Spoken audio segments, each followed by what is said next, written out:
Isn't it striking how the most ancient wisdom often feels incredibly relevant to our modern lives? Yeah, it really does. We're just, bombarded with information, yet those fundamental questions about purpose, how to live well, the nature of reality, they just never seem to fade. Exactly. Which is why it's so fascinating to look at texts that have been grappling with these very things for, well, millennia. That's exactly what we're doing today, taking a deep dive into one such text, the Bhagavad Gita. Absolutely. Often called the Song of God, the Gita, is this really powerful, concise dialogue, just 18 chapters tucked inside the huge Mahabharata epic. Right, it's quite short, relatively speaking. It is, but don't let that fool you. Yeah. This conversation between the warrior Arjuna and his guide, Lord Krishna, happening right there on the edge of this massive battle at Kurukshetra.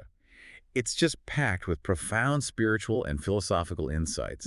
It's definitely a cornerstone of Hindu scripture, no doubt, but its influence is just rippled across the globe, shaping the thoughts and lives of countless people. Exactly. It's not just some, dusty historical document gathering shelf space. The Gita dives straight into those core human experiences, our duties, our responsibilities, the impact of our actions, that deep-seated yearning for something more meaningful. Yeah, that's what gives it this incredible timeless quality, I think. And it leads us to this really fascinating concept of eternal wisdom, or as it's sometimes known, Sophia Perennis. Sophia Perennis. It's this idea. What's truly captivating is this persistent human quest, across all cultures throughout history to uncover those fundamental truths that guide us. Like a deep-seated need. Kind of, yeah. Mhm. Sophia Perennis suggests there's this underlying, unchanging wisdom at the heart of various spiritual and religious traditions. They might express it differently, use different words, different symbols, Uh-huh. but they're all tapping into this core understanding, often using universal symbols and archetypes that resonate really deeply within our shared human experience, our collective subconscious, perhaps. So it's like a foundational knowledge that sort of cuts through the superficial differences of different times and places. Exactly, a timeless truth. Okay, let's unpack this eternal wisdom idea a bit more then. So, our mission for this deep dive is to really explore how the Bhagavad Gita embodies this. Right. We're going to look at its central universal themes, things like Dharma, Karma, Bhakti, Jnana, the nature of the self, the path to liberation, all the big ones. And crucially, we're not just relying on one single interpretation. We'll be examining how a really diverse range of thinkers and spiritual leaders, from different periods, different schools of thought, have understood these themes and why they see the Gita as so consistently relevant. Precisely. We'll be delving into the insights of figures like A.C. Bhaktivedanta Swami Prabhupada, Go. Paramahansa Yogananda, Swami Chinmayananda, Sri Aurobindo, Mahatma Gandhi, and several others as well. Quite a list. Yeah, and by considering their varied perspectives, we can truly appreciate the richness and, importantly, the enduring applicability of the Gita's wisdom. Okay, so let's start by really getting a handle on this eternal wisdom concept itself. What are we actually talking about when we use that term? More detail. Well, the idea of Sophia Perennis really points to this central core of timeless truth that many believe lies at the heart of different spiritual and religious paths. Okay. It's the notion of an everlasting knowledge, a profound understanding of the fundamental realities of existence that isn't limited by any specific time or culture. Right. Transcends history. Yeah. Think of it as maybe a primal source that fuels our creativity, our spiritual longings. Yeah. It helps us connect with our deepest selves and move beyond the illusions, the sort of surface level of our everyday world, towards something more profound, self-awareness, enlightenment, liberation, whatever term you prefer. It's like finding that constant melody, maybe, that underlies all the different musical arrangements, that common thread weaving through all the different stories and teachings. That's a great analogy, yeah. Now, how does this idea manifest specifically within the Hindu tradition, which is the wellspring of the Gita? Good question. Within the Vedanta school, particularly drawing from the Upanishads, this eternal wisdom is known as Sanatana Janana, or Brahmavidya. Sanatana Janana. Okay. It's all about understanding and, crucially, directly realizing those timeless truths concerning Brahman, the ultimate reality, the absolute, and Atman, our individual self, our soul. Realizing, not just knowing intellectually. Exactly. The Upanishads teach that this wisdom allows us to see beyond Maya. Now, Maya isn't just simple illusion like a magic trick. It's more like the way our limited senses and minds construct a reality that kind of veils the deeper truth of interconnectedness, of unity. A veil. Yeah. And this isn't just intellectual knowledge, as you said. It's a direct intuitive experience, something the ancient sages, the rishis, realized in deep meditation. Key statements like aham brahmasmi, I am Brahman, or tat tamasi, thou art that, encapsulate this profound unity. Powerful statement. Very. And realizing this, truly realizing it, is said to bring lasting joy, bliss, and freedom from suffering. Ananda. So it's a knowledge that fundamentally changes your perception from the inside out, not just something you can memorize and recite. Precisely. That's the core idea. And you mentioned comparing it maybe to a Christian perspective. How does that look? Yeah, it's just interesting context, really, to see how this yearning for timeless wisdom echoes across different traditions. In Christianity, you often find eternal wisdom personified, seen as unchanging divine knowledge, something that guides and sustains believers. It's frequently associated with Jesus Christ, who is seen as the embodiment of God's wisdom, the Logos. While the personification differs quite a bit from Vedanta, the core idea remains a timeless, divine source of truth essential for navigating life. So a shared aspiration, even if the language and framework are different. Exactly. It really underscores that universal human longing for something stable and true amidst the constant flux and change of the world. Okay, so when we approach the Bhagavad Gita with this understanding of eternal wisdom as our lens, what are the key characteristics of this wisdom we should keep in mind as we explore its themes? What defines it? Yeah, good question. Several key features really stand out. First, its timelessness, obviously. The core truths and principles are consistently seen as applicable across all of history, not just stuck in the past. Right. Perennial. Second, universality. Its relevance isn't confined to a specific culture or historical period. It speaks to the human condition in general, wherever and whenever. Makes sense. Third, guidance. It offers profound direction for ethical conduct, for how to live, and for spiritual practices. It's practical. Actionable. Fourth, it's liberating. Its ultimate aim is to free us from suffering, from the limitations of our perceived reality, from the cycle of samsara. Liberation. Moksha. And finally, its source is often considered divine, or perhaps revealed through deep intuition, through revelation, not just human reason alone. A revealed wisdom. What's particularly fascinating, I think, is that eternal wisdom isn't usually presented as a rigid set of doctrines or dogmas.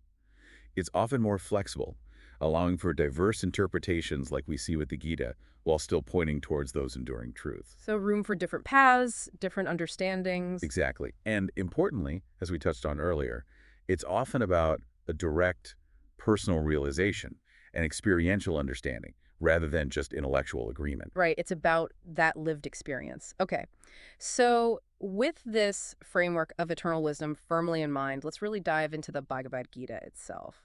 What are those core universal themes that contribute to its enduring power and relevance?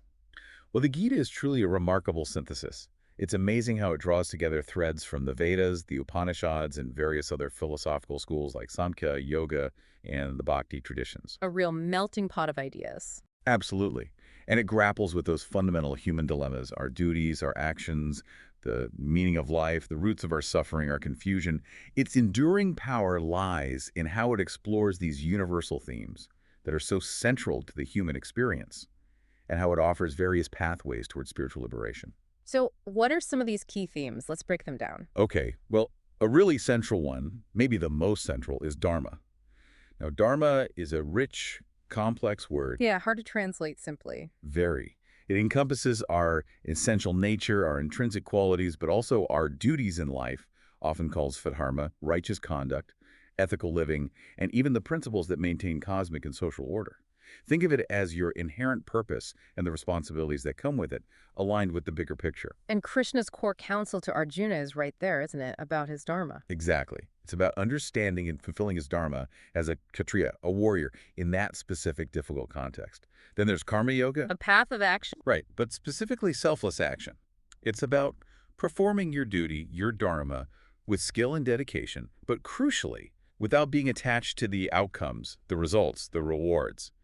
Nishkama karma. Okay. No attachment to the fruits. Precisely.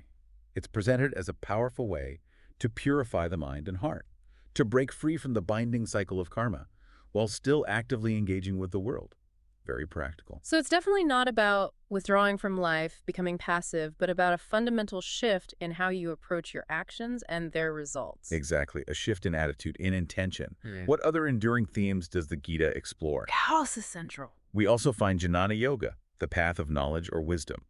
This focuses on developing discriminative wisdom, viveka, and understanding the true nature of the self, that eternal, unchanging consciousness, the Atman, that resides within us. Seeing it as fundamentally distinct from our physical body, our ever-fluctuating mind, and our ego, the ahamkara. It's the intellectual and introspective quest for self-understanding and ultimate wisdom. The path of the intellect, you could say. In a way, yes, but leading to intuitive realization. Then there's Bhakti Yoga, the path of devotion. This is all about cultivating a deep, loving, personal connection with the divine through faith, worship, prayer, and complete surrender, Sharanagati, to God, personified as Krishna in the Gita. The path of the heart. Beautifully put. It speaks to that deep-seated human desire for connection, for love, for grace, for a personal relationship with the Supreme. And while it's often integrated with the other paths, sometimes you see Raja Yoga highlighted. This focuses specifically on mental discipline, cultivating concentration, dharana, gaining control over our senses, pratyahara, and the practice of meditation, dhyana. The more meditative, disciplined path. Yes, all presented as crucial tools for achieving self-realization, for steadying the mind so that truth can be perceived. These all sound like paths addressing very fundamental and persistent human drives and needs, right? Ways of navigating the complexities of being human. Precisely. They cover the active, intellectual, emotional, and contemplative aspects of our nature. And the Gita also delves deeply into the nature of the self, teaching that within every being resides this eternal, immutable, indestructible soul, Atman, or Jivatman, fundamentally distinct from the temporary physical body.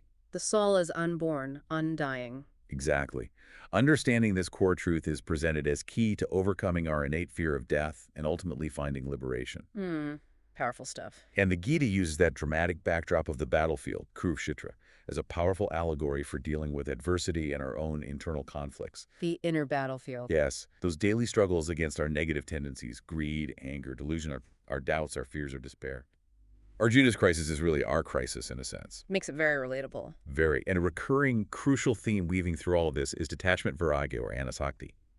Learning to cultivate freedom from craving and aversion towards the outcomes of our actions, sensory experiences, and the inevitable dualities of life, like pleasure and pain, success and failure, gain and loss. So it's about cultivating a deep sense of inner stability and equanimity, a balance, regardless of the external circumstances we find ourselves in. Exactly. Emotional resilience, mental poise. And the ultimate goal presented in the Gita, the destination of these paths, is liberation or moksha. Freedom. Freedom from the seemingly endless cycle of birth and death, samsara, a profound release from suffering, and ultimately a reunion with the Supreme Being, or the full realization of our true eternal nature, union with the divine. That's the ultimate aim. That's the ultimate aim. Finally, the Gita also intricately discusses the guna, sattva, rajas, and tamas. Ah, yes, the three qualities. These three fundamental qualities are modes of material nature. Sattva representing balance, harmony, light, goodness.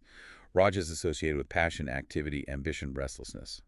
And tamas characterized by inertia, darkness, ignorance, delusion. And these influence everything. According to the Gita, yes. They influence our temperament, our motivations, our actions, even our understanding of the world, our faith, our food preferences. Everything within the realm of prakriti, material nature. Understanding them helps us understand ourselves and the world and potentially transcend their influence. Fascinating. And what's so important to grasp is that these themes aren't presented in isolation, like separate boxes.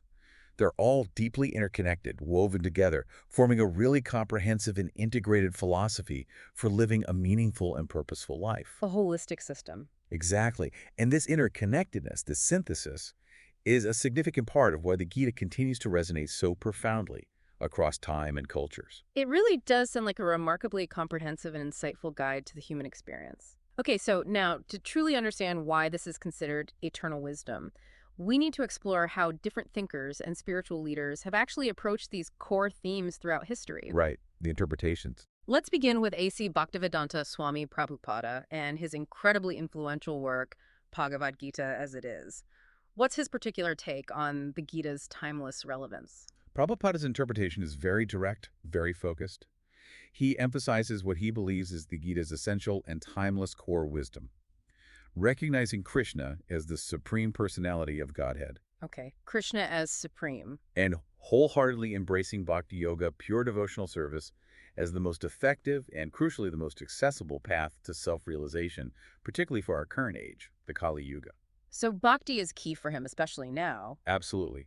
He strongly believed in presenting the Gita's message as it is, directly from Krishna as he understood it, without what he considered later speculative or impersonal interpretations clouding the message.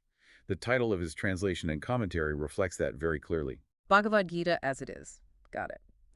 So for Prabhupada, a deep, unwavering devotion to Krishna is the central key that unlocks the Gita's eternal message and its relevance for today. How does he then interpret those core themes we just discussed, Dharma, Karma Yoga, etc., through this specific lens of devotion? Yeah, he essentially frames every aspect of the Gita within the context of what he calls 5 eternal truths, or tattvas. That's truth. Yes. Ishvara, the supreme controller, who is Krishna. Jiva, the individual living entity, the soul. Prakriti, material nature. Kala, eternal time. And karma, action and its consequences. For Prabhupada, understanding these 5 eternal realities is the foundational knowledge of the Gita's timeless wisdom. Okay, that's the framework. So when it comes to Dharma, he emphasizes Sanatana Dharma. He defines this not just as duty, but as the soul's eternal inherent function, loving service to Krishna. He sees this as transcending any temporary social or occupational roles we might play. So eternal service is the ultimate Dharma. Yes. Karma Yoga is then transformed into action in Krishna consciousness. It's selfless work, yes, but performed specifically as an offering to please Krishna, entirely without desire for personal gain or reward. All actions dedicated to Krishna. Okay, action for Krishna. Precisely. Jnana Yoga, true and liberating knowledge, is ultimately that knowledge which leads to a clear understanding of Krishna as the supreme being and our eternal relationship with him as his servant. Knowledge leading to devotion. Exactly. And Bhakti Yoga is, without any doubt in his view, the highest, the most direct, the most potent path to connect with God in any age, but especially in the Kali Yuga. It's the culmination. Bhakti as the pinnacle. Yes. Even his understanding of the self is rooted in this devotional framework. He teaches that we are eternally individual parts and parcels of Krishna, qualitatively one, but quantitatively different, inherently meant for his loving service. Individual souls eternally connected to Krishna. Yes. And when facing adversity, the path is through dependence on Krishna, taking shelter of him, offering all thoughts, words, and deeds as a devotional act. Prabhupada's overarching aim was really to make this very Krishna-centered understanding of the Gita practical and accessible, especially for modern Western audiences. He saw Bhakti Yoga as the essential spiritual solution for the problems of our time, directly countering what he perceived as more impersonal or abstract interpretations of the divine, the Mayavada philosophy. That's a very specific and intensely devotion-focused interpretation, really centering Krishna in absolutely every aspect of the teachings. Now let's shift gears. How does Paramahansa Yogananda, known for his emphasis on yoga, meditation, Kriya Yoga, how does he approach the Gita's enduring wisdom in his commentary, God Talks with Arjuna? Yogananda offers a distinctly different yet equally profound perspective. His interpretation places a strong emphasis on Raja Yoga, the ancient science of meditation, and particularly on the transformative power of Kriya Yoga, the specific technique he brought to the West. Kriya Yoga, right. He views the Kurukshetra battlefield primarily as a rich allegory for the constant inner struggle that takes place within our own minds, the battle between our higher self and our lower self, our divine potential versus our ego-driven habits. The battlefield within. Exactly. For Yogananda, the Gita serves as a timeless and practical guide for achieving self-mastery through disciplined control of the mind, and crucially, by cultivating a direct, personal, experiential realization of God, or what he often refers to as the self, with a capital S, or spirit. So for Yogananda, the epic battle isn't primarily some external historical conflict, but a deeply personal and internal one that everyone faces. How does this allegorical view shape his understanding of the Gita's key themes? This focus on the inner battle is absolutely central to his entire interpretation. In this internal psychological war, the forces of darkness, the Kauravas, represent our negative, ego-driven tendencies, our bad habits, our sensory attachments, our delusions. Okay, the bad guys within. Right. While the Pandavas symbolize our positive soul-awakening qualities, discrimination, self-control, devotion, aspiration for the divine. The good guys within. Exactly. Therefore, for Yogananda, Dharma becomes about consciously aligning ourselves with those positive, soulward forces in this ongoing inner conflict. It's about consistently acting in ways that further our spiritual evolution, our journey back to God. Acting in alignment with the soul's inclinations. Yes. Karma yoga involves performing all actions without selfish attachment to results, absolutely, but with a deep recognition of the true self as the non-doer, understanding that it's the divine energy acting through us, and offering the fruits of our actions to God, to Spirit. Offering the results to God. Jhana yoga is understood as the discriminative wisdom, and again, direct experiential knowledge of our true self as eternal consciousness, fundamentally distinct from our transient ego and physical body, knowing yourself as spirit. Experiential knowledge again. Very much so. Bhakti yoga is expressed as cultivating a deep and unwavering love and surrender to God, who Yogananda sees as the omnipresent spirit, the consciousness underlying all creation, not necessarily anthropomorphic. Love for the omnipresent spirit. Yes. And crucially, he places immense emphasis on the practical application of Raja and Kriya Yoga as the timeless and, he would say, scientific techniques for directly achieving the ultimate aims of the Gita. Scientific techniques. If you framed it that way. Kriya Yoga, in particular, is presented as an ancient and highly effective psychophysical science for controlling our subtle life force energies, the prana, through specific breathing and meditation techniques. The goal is to quiet the restless mind, withdraw energy from the senses, and perceive the divine directly within, in the spine and brain. Okay, a specific methodology. Yes. Ultimately, the paramount goal, according to Yogananda's interpretation, is self-realization, achieving that direct, transformative experience of our true identity as one with the infinite bliss and consciousness of spirit. His commentary is exceptionally rich with profound psychological insights, meticulously analyzing the intricate workings of the human mind, the ego, the subconscious. Very psychological. It's very. And offering practical, accessible yogic disciplines for achieving deep and lasting inner transformation. Furthermore, Yogananda often sought to bridge the ancient wisdom of the Gita with modern scientific understanding, suggesting a deeper underlying coherence between, say, spirituality and physics or psychology. Interesting attempt to bridge East and West, ancient and modern science. That's a very different emphasis indeed, really focusing on personal, inner experience and specific yogic techniques as the pathway to realizing the Gita's wisdom. Now, let's turn our attention to Swami Chinmayananda and his perspective in the Holy Gita. How does he approach the enduring relevance of this text? Swami Chinmayananda presents the Gita as a highly practical and timeless manual for living. He was brilliant at translating the sometimes dense philosophy of Advaita Vedanta into accessible and actionable advice for navigating the complexities of modern life. A manual for living. I like that. Yeah. He viewed the entire dialogue between Arjuna and Krishna as representing the universal inner struggle that each of us faces when grappling with confusion, sorrow, doubt, and the fundamental questions of existence. His central aim was to make the often abstract principles of Vedanta relatable and applicable to everyone, students, householders, business people. Making it practical for everyday people. Exactly.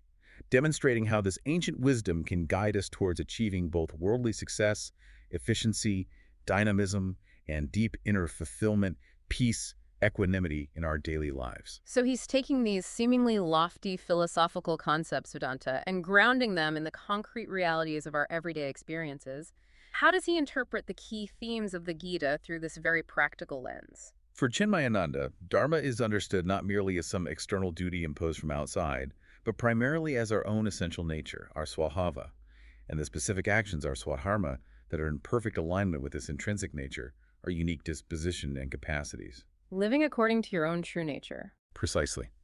He emphasizes that consistently fulfilling our swadharma, acting in accordance with our true self, with excellence and dedication, is a timeless and powerful way to purify our minds and progress spiritually, right here in the midst of life. Duty as self-expression. In a way, yes. Yeah. He places a particularly strong emphasis on karma yoga as the fundamental and essential foundation for sustained spiritual growth while actively living and engaging in the world. Karma yoga as foundational. Absolutely. Skillfully and selflessly performing our respective duties without any attachment whatsoever to the anticipated outcomes or rewards. He saw modern life, with all its demands and activities, as being absolutely replete with opportunities to actively practice karma yoga in all our endeavors at work, at home, in society. Finding the spiritual in the mundane. Exactly. Jnana Yoga, the path of discriminative knowledge and wisdom, is presented as the ultimate culmination of spiritual practice, leading to the realization of non-duality. But Chinmayananda often stressed that it's best preceded by the purification of the mind that naturally arises through the dedicated and consistent practice of karma yoga. Karma yoga prepares the ground for jnana. Action prepares for wisdom. Makes sense. Yeah. While he certainly acknowledges the validity and importance of bhakti yoga, his primary focus within his commentary tends to lean more towards the complementary paths of karma and jnana within the overarching framework of Advaita Vedanta, the non-dualistic school. Okay, focus on karma and jhana. He firmly underscores the Vedantic understanding of the true self as being eternal, unchanging awareness, the substratum of all experience, the sakshi or witness consciousness. That's the core reality. The unchanging witness. Yes. He interprets the Gita as offering profound and timeless solutions for achieving mental balance, equanimity, samatvam, and inner peace amidst the inevitable ups and downs, the dualities of life.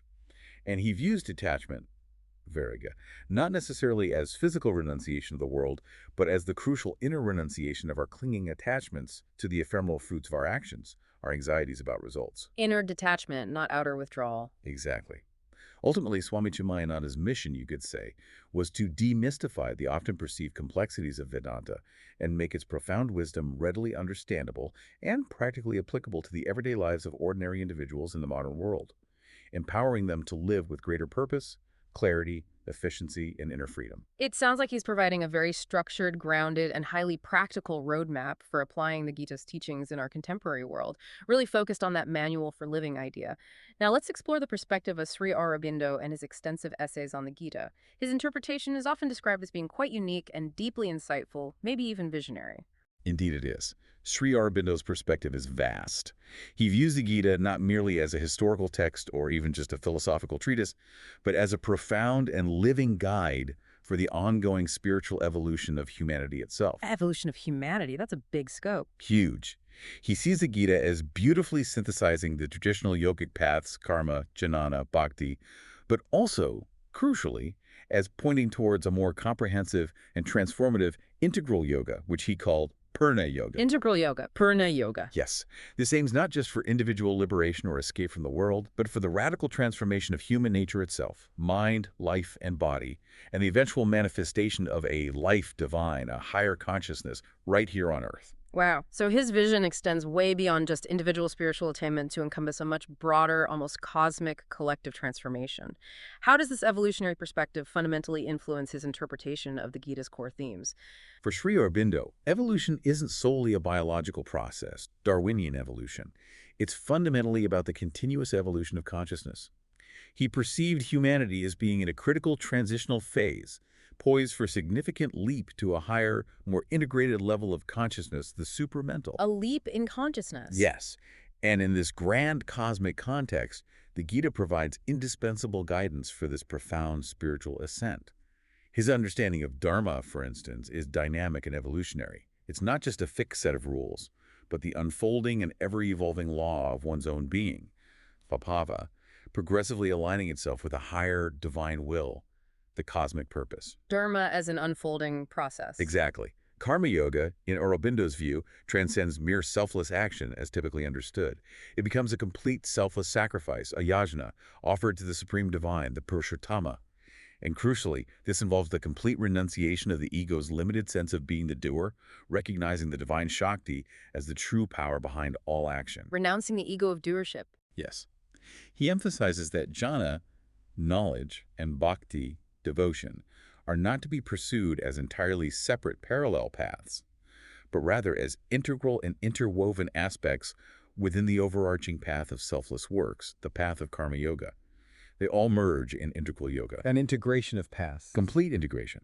He interprets the intense inner battle symbolized by the Kurukshetra war, not just as a psychological struggle, but as a vital and necessary part of this larger evolutionary journey of consciousness, a struggle between the forces that pull towards the past and those that aspire towards the future divine manifestation. The battle as part of evolution. Mm-hmm. A key and distinctive aspect of his interpretation is that the ultimate goal isn't simply escaping from the limitations of the material world, Maya, but actively engaging in its transformation, bringing the divine consciousness down into life and matter. Transforming life, not escaping it. Precisely. He passionately advocated for seeking the living truths within the Gita, those dynamic and potent principles that can fuel this evolutionary process. He firmly believed in the Gita's profound and enduring relevance, not just to the past or present, but specifically to the future trajectory of human consciousness.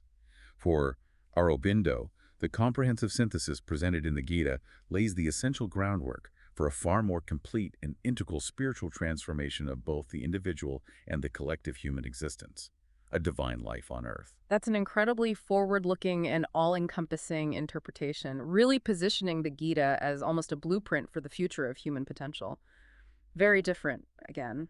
Now, let's consider how Mahatma Gandhi, with his unwavering focus on nonviolence, truth, and social justice, viewed the Bhagavad Gita in his interpretation, often summarized in works like the Bhagavad Gita, according to Gandhi. Gandhi's engagement with the Gita was deeply personal, intensely profound. It had a truly transformative impact on his entire life and his philosophical framework, his activism. He considered it his eternal mother, his infallible guide. His eternal mother. Wow. Yeah. And he consistently focused on its practical application for cultivating ethical conduct, engaging in selfless service, sarva, and relentlessly pursuing truth, satya, through the unwavering principle of nonviolence, ahimsa. His unique interpretation is often centered around what he termed anasakti yoga. Anasakti yoga, yoga of non-attachment. Exactly. Or selfless action. That, for him, was the Gita's central, distilled message. And famously, he held a very specific and allegorical view of the battlefield described in the Gita, didn't he? To reconcile it with ahimsa. Yes, absolutely crucial for him. Gandhi interpreted the Kurukshetra battlefield not as a historical event involving physical warfare, not to be taken literally in that sense, but primarily as a powerful and enduring allegory representing the constant internal conflict that wages within the heart, the conscience of every single human being. The inner conflict again, but maybe with a more ethical focus. Exactly. The perpetual struggle between the forces of good and evil, light and darkness, truth and falsehood, violence and nonviolence, our higher aspirations versus our lower tendencies like greed, anger, selfishness. This deeply allegorical reading was absolutely essential for him to reconcile the Gita's apparent descriptions of violence and killing with his absolute unwavering commitment to the principle of ahimsa. So how did he interpret the killing? For Gandhi, the killing described in the Gita was symbolic. It represented the essential and ongoing need for the conscious, deliberate, and relentless destruction of our own inner negative tendencies, our own ignorance, our own attachments, our own hatred, greed, and delusion, annihilating the evil within. Killing the inner demons, so to speak. Precisely. He firmly believed that the fundamental spirit and underlying message of the Gita, when properly understood, taught ahimsa as the highest and most essential dharma, and as the most effective means to ultimately realize sakya, or truth, which for him was synonymous with God. Nonviolence as the path to truth. Yes. For Gandhi, anasakti yoga, acting selflessly, performing one's duty without any craving for or attachment to the anticipated results, was the central vital teaching. He understood Dharma not merely as prescribed duty based on caste or tradition, but as our inherent responsibility performed selflessly and grounded in this unwavering pursuit of truth and nonviolence. Your duty must be truthful and nonviolent. Duty grounded in truth. Detachment, anasakti, in his view, meant the radical renunciation of our selfish desires for the fruits of our actions. You act because it is right, because it is your duty, regardless of personal gain or loss. Acting for duty's sake alone. Yes. He firmly believed that profound self-realization, finding truth, realizing God was attainable through the dedicated and consistent practice of this anasakti yoga, this selfless action rooted in ahimsa. And famously, of course, Gandhi brilliantly applied these core principles of the Gita to India's nonviolent struggle for independence, Swaraj. Applying it to social and political action. Tirelessly. Emphasizing the importance of selfless service, ethical means, courage in the face of oppression, and unwavering commitment to nonviolent resistance as derived from his understanding of the Gita's spirit. He strongly critiqued inaction and escapism, emphasizing active, selfless service as the way. So for Gandhi, the Gita served as a practical and timeless guide, not only for profound personal transformation, finding inner truth, but also for collective liberation and social justice, achieved through ethical action firmly rooted in the principles of nonviolence and truth. A very action-oriented ethical interpretation. Very much so, a karma yogi in action. Now, we've explored the interpretations of some truly prominent figures throughout history. Giants, really. What about some other, perhaps more modern commentators and translators of the Bhagavad Gita? What unique insights do they bring to our understanding of its enduring timelessness? Are there other key perspectives? Oh, definitely. Several other contemporary commentators and translators offer valuable and often quite distinct perspectives that further illuminate the Gita's enduring wisdom and accessibility. For instance, Stephen Mitchell. Ah, known for many translations? Yes. In his highly acclaimed translation, he focuses primarily on literary quality, on making the Gita's core teachings accessible and deeply impactful for a modern, secular, or spiritually seeking audience. He aims for both clarity of understanding and a sense of poetic intensity, really capturing the power in his rendering of key concepts, like that crucial instruction to act for the action's sake, without attachment. He helps position it as world literature as well as spiritual guidance. Making it accessible aesthetically. Exactly. Then you have someone like Swami Sivananda, founder of the Divine Life Society. In his comprehensive commentary, he presents the Gita as a truly universal scripture, suitable for all of humanity. He emphasizes its beautiful synthesis of the transcendent and immanent aspects of reality and the harmony of the various yogic paths, karma, bhakti, jnana, raja. He highlights the central teaching of performing one's duty with complete non-attachment, like water on a lotus leaf. Water on a lotus leaf. Nice image. Isn't it? He strongly advocated for daily study of the Gita Swadhyaya, for practical guidance and spiritual upliftment. Very influential teacher. Okay. Who else? Eknatheswaran is another popular modern voice. He interprets the Gita as a deeply practical and relevant guide for navigating the war within, that ongoing struggle for self-mastery we keep coming back to. The inner battle again. Yes, he sees Arjuna's profound dilemma, his confusion and despair, as directly mirroring the confusion and challenges faced by modern human beings lost in the complexities of contemporary life. He emphasizes the application of its teachings through various spiritual disciplines, particularly his specific method of passage meditation, meditating on key text. Passage meditation. Okay. He also sees the Krishna-Arjuna dialogue as representing an internal conversation we can all have with our own higher self, our inner guide, our conscience, and he highlights the Gita's message of inherent, original goodness. Practical tools for the inner life. Then there's Swami Ranganathananda, a prominent monk of the Ramakrishna order, known for his intellectual depth. He emphasizes the Gita's universal message through the insightful lens of practical Vedanta, applying Vedantic principles to modern life and society. Practical Vedanta. Yeah. He skillfully connects the Gita's ancient wisdom to contemporary thought, Western philosophy, science, literature, other religions, drawing parallels and showing its continued relevance for inspiring ethical action, social harmony, and fostering a just and equitable society. A very broad, integrative approach. Connecting it across disciplines. And one more, perhaps, Swami Chittavananda, also from the Ramakrishna tradition. His commentary is a highly detailed, almost encyclopedic, study-oriented edition of the Gita. It includes the original Sanskrit text, Devanagari script, transliteration, a precise translation, and an extensive verse-by-verse commentary. For deep study. Definitely. He often draws upon the illuminating parables and teachings of Sri Ramakrishna and Swami Vivekananda to provide greater clarity and practical guidance. His aim is very much about providing practical guidance for achieving liberation while living in the world, Jivan Mukti, making it relevant to all stages and stations of life. It's truly fascinating, isn't it, to witness how each of these individuals, coming from such diverse backgrounds, different lineages, with their own unique philosophical emphases and focuses, still manages to find such profound and consistently relevant wisdom within this single ancient text. It really is remarkable. It speaks volumes, I think, about the Gita's incredible depth, its richness, and its adaptability. It seems to meet people where they are. Absolutely.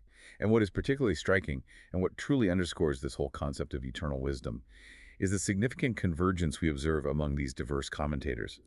Despite their belonging to different philosophical schools, Dvaita, Advaita, Vishishtadvaita, yoga, modern interpretations, and emphasizing different aspects of paths, there's a remarkable agreement on the enduring applicability of the Gita's core themes. If we consider those fundamental themes again, Dharma, Karma Yoga, Bhakti Yoga, Jnana Yoga, the understanding of the eternal self, the importance of detachment, the ultimate goal of liberation, we can discern remarkably consistent threads in their interpretations across this wide spectrum of thinkers. Common ground emerges. Definitely. The Bhagavad Gita is consistently viewed as offering profound and timeless guidance for living a life that is not only purposeful and ethical, but also deeply spiritually fulfilling. That's a constant. Purpose, ethics, fulfillment. Furthermore, most commentators, maybe not Prabhupada quite as much, but most others acknowledge the validity of multiple paths to spiritual realization within the Gita's framework. It presents different yogas, different approaches. This suggests that its inherent wisdom lies, at least in part, in its flexible and remarkably inclusive, pluralistic nature. It doesn't usually insist on only one way. Pluralism is part of its wisdom. I think so, yeah. And almost universally, across all these interpretations, there is a strong emphasis placed on the practical application of the Gita's teachings. How do you use this wisdom to effectively navigate the myriad challenges, the dilemmas, the suffering, the complexities of our everyday lives? It's not just abstract philosophy. Always bringing it back to practice, to life. Always. That seems key to its enduring appeal. Okay. So to bring all of these fascinating threads together, try and synthesize this. What would you say is the key overarching takeaway from our deep dive today into the Bhagavad Gita and this diverse tapestry of its interpretations? Well, I think the key, the truly profound takeaway, is that the Bhagavad Gita unequivocally embodies eternal wisdom. It does this through its core universal themes about life, death, duty, action, love, knowledge, the self, themes which a remarkably diverse array of authoritative commentators spanning centuries and various philosophical schools have consistently interpreted as being profoundly and enduringly relevant. Consistently relevant across time. Yes. Despite their sometimes different approaches, their individual emphasis, whether it's bhakti, jnana, karma, kriya, nonviolence, evolution, they all fundamentally affirm the Gita's timeless and, frankly, indispensable guidance on the most fundamental aspects of human existence and the enduring path or paths to spiritual realization. So it consistently transcends specific historical periods, cultural contexts, philosophical biases. It really seems to. It speaks to something deeper, something universal in the human condition. It really does seem to offer something deeply meaningful and applicable to almost everyone, doesn't it? Regardless of their individual background or specific spiritual inclinations, or even lack thereof sometimes. It's that inherent adaptability and profound depth that allows it to feel so remarkably current and perennially insightful even thousands of years later. Precisely. It keeps speaking to us. So, as we draw our deep dive to a close, here's a final, maybe provocative thought for you, our listeners, to consider. Given the sheer diversity of interpretations we've explored today, and the consistent affirmation of the Bhagavad Gita's profound and timeless wisdom across these varied perspectives, what specific aspect or teaching of the Gita resonates most deeply with you right now in this particular moment of your life?